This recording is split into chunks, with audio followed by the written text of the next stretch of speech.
عايز تتكلم ايه؟ عايز اقول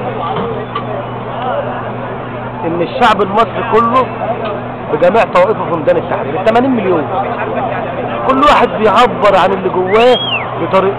تلاقي واحد كاتب ايه؟ انت عار على المنوفيه. تلاقي واحد تاني بيقول زي حالاتي كده كاتب على صدره ايه؟ ما انا جاي الصبح من الاتوبيس النهارده ببص للطياره كده الهليكوبتر، ببص للطياره الهليكوبتر حسيت ان هي دبانه.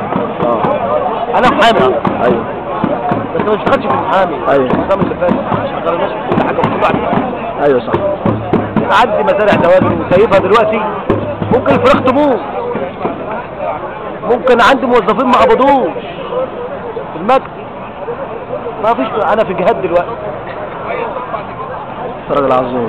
امبارح ولادك فين؟ يعني عيالي معلمهم تعليم اجنبي. فين هم؟ في امريكا. فين هم؟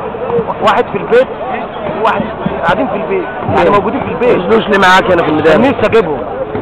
هم مش عايزين يجوا ولا انت خايف يحصل حاجه؟ خليكم. انا مش خايف عليهم، انا سلمتهم لربنا. انا بقى اصل انا واخد حاجه بيني وبين نفسي، ابدا بنفسك. ايوه. هو ابنك هيتعلم لما يشوفك، دي كفايه. واخد بالك؟ ربنا يصبر الشعب كله على الراجل مش الظالم. يصبر، هو خلاص انتهت، اصل المعركه محسومه. انا حضرت الضرب، انا اتضربت واتبهدلت واتضرب عليا غاز مسيل، انا كنت هتعمي.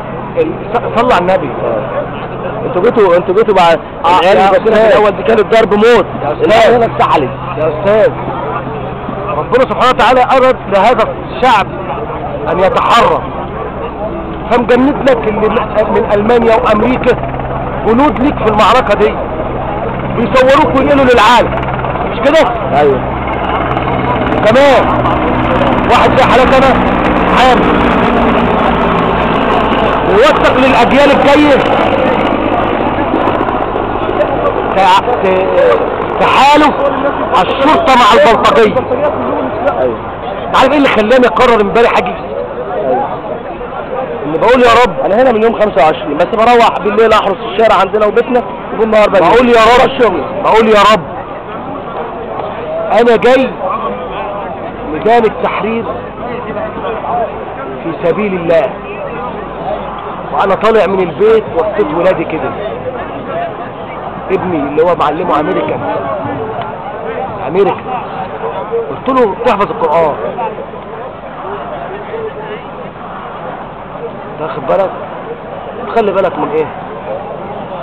من نفسك واخواتك،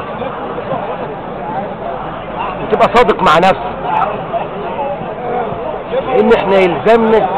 الرسول عليه الصلاة والسلام لما جه من مكة للمدينة مراحل حياتية،